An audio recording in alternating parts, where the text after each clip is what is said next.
Y ya está con nosotros nuestro primer invitado, es el profesor asociado del Departamento de Ingeniería Civil de la Universidad de Concepción, Gonzalo Montalva. Gonzalo, muchas gracias por acompañarnos el día de hoy. ¿Cómo te va? Hola, Carlos, muy bien.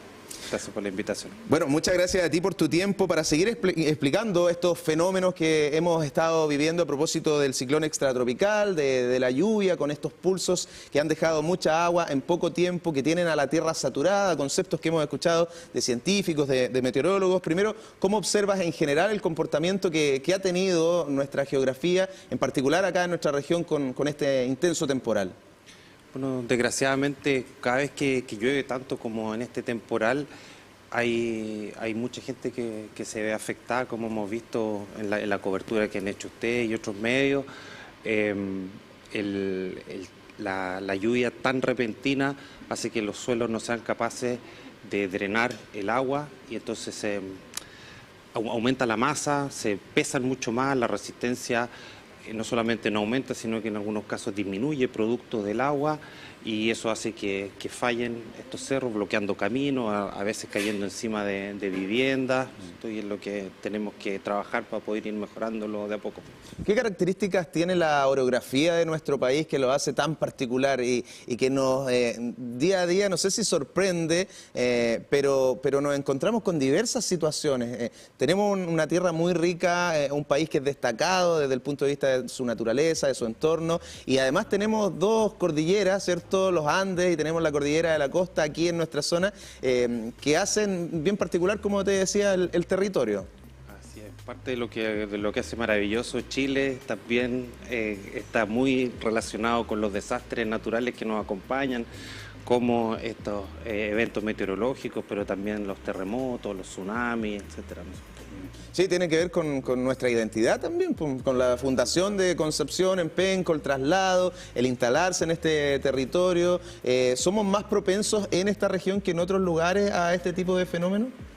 La mezcla de agua, sismicidad, ¿cierto?, hace que haya fenómenos que son únicos. Por ejemplo, en el norte de Chile, que tiembla mucho más que en el sur de Chile. Y también históricamente han habido terremotos grandes, ¿no es cierto?, no tan grandes como Valdivia, pero terremotos muy importantes también en el pasado. A pesar de que sean igual de grandes los terremotos, o inclusive más grandes, no causan tanto daño, porque los suelos son mucho más rocosos, son mucho más someros también, o sea, el espesor de sedimento es menor, y eso hace que las estructuras que se construyen igual en Iquique o en Concepción tengan mucho menos daño frente a un terremoto de características muy similares en Iquique, que es lo que tienen en Concepción para un terremoto grande como el del Maule u otros del pasado. A eso sí uno le suma la lluvia, así que por un lado la estructura geológica se vaya degradando, entonces se va haciendo más blanda las rocas y más sedimento, y además se agrega este fenómeno de la licuación de suelos que vivimos, por ejemplo, para el terremoto del 2010, pero también muchos otros terremotos en el pasado, que hace que los daños sean todavía mucho más grandes, ¿no es cierto?, que son los que causaron, por ejemplo, los daños de los puentes en el Biobío. En palabras simples, ¿a qué se refiere la licuación de suelos?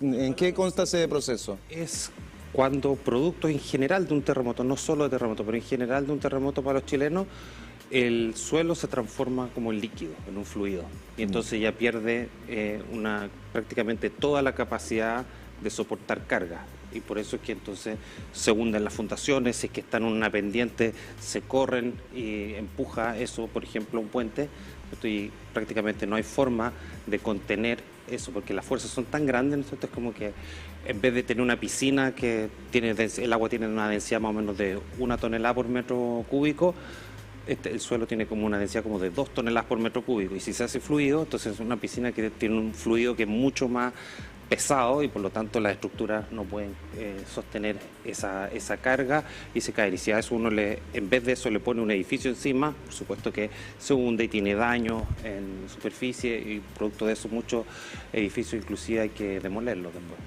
Yo he escuchado, no sé si está correcto aquello, pero que en cualquier tipo de suelo hoy con la tecnología que tenemos se podría construir. ¿Eso es así o no? Porque lo que vivimos, por ejemplo, el año 2010 con el terremoto y tsunami, o con el terremoto particularmente, fue una postal lamentable de nuestra zona, la caída del edificio Alto Río. Ahí se conjugaron, yo sé, varias cosas, temas de materiales y todo, pero se hablaba mucho de la calidad del suelo. Pero ¿a qué voy con aquello? Tenía una conversación también ayer con otro profesional y me decía, estas casas que se instalan en los bordes de los cerros, en las laderas, y que hoy están propensas también a caerse, esas casas a lo mejor se podrían construir también de buena manera independiente de ese terreno. ¿Se puede construir en cualquier parte? Sí se puede.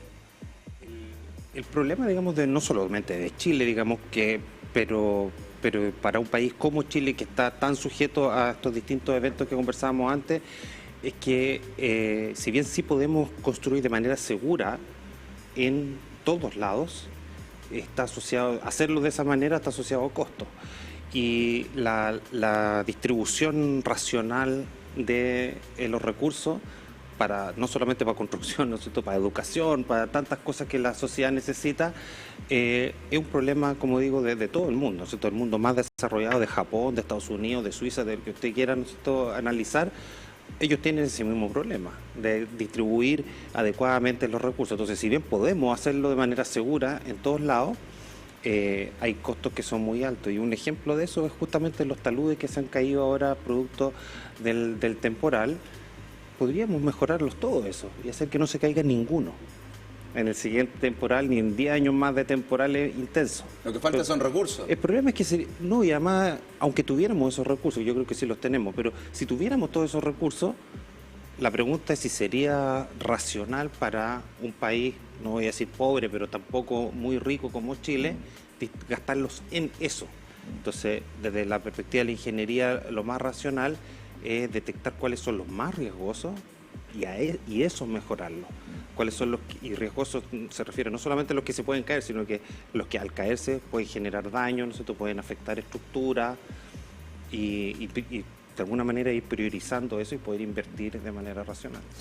Quiero volver un poco al tema de las construcciones, porque tenemos muchos cerros acá y hay distintos puntos que están con problemas. Puntos críticos le han llamado desde Cernagiomín, 15 acá en Concepción, varios cerros también en Talcahuano, en Tomé, lo que vimos en la provincia de Arauco, y uno piensa que para construir en el plano se necesitan ciertos materiales y una forma de construir. ¿Es lo mismo que se necesita para ese tipo de suelo rocoso en un cerro o debería ser distinta la edificación? La edificación puede no ser tan distinta, pero aún en el plano hay diferencias dependiendo de en qué plano uno construya, porque, por ejemplo, la demanda sísmica para un terremoto como el del Maule es muy distinta en la orilla del río Biobío que en el centro de Concepción o cerca del Cerro Amarillo en Concepción también cambia mucho, más de 100% de diferencia en las fuerzas que recibe un edificio. Entonces, no es que uno que se dañó, es que haya estado peor construido que otro que no se dañó. En general lo que ocurre es que ambos estuvieron construidos más o menos igual, bien o mal, pero más o menos igual. Solamente que uno tuvo una demanda que fue mucho más grande. Y respecto a los taludes que dices tú, digamos, en los cerros, puede que la construcción no tenga que ser tan diferente, pero lo que sí es muy diferente son las condiciones del terreno. Entonces, si que uno construye sin hacer estudios apropiados, lo que puede ocurrir es que uno construya una casa, ¿no es cierto?, y esté parada y no tenga problemas por 20 años, 30 años, ¿no es cierto?, pero construya otra al lado o esa misma el año siguiente, con una lluvia no tan grande, se caiga completamente al suelo. ¿Por qué? Porque hay una fractura que nunca nadie detectó, porque hacer esos estudios tampoco es gratis, y entonces si es que no se obliga, por supuesto, cuesta que la gente los haga o las empresas lo hagan solamente por precaución, y entonces esas estructuras geológicas o geotécnicas que están ocultas debajo del suelo se pueden detectar, pero nuevamente hay un tema de costos detrás, y si es que uno las prospecta antes y entonces la identifica, sabe que están ahí, entonces puede diseñar bien, no mucho más caro, y que entonces pues cuando venga una lluvia o un terremoto no sufran daño.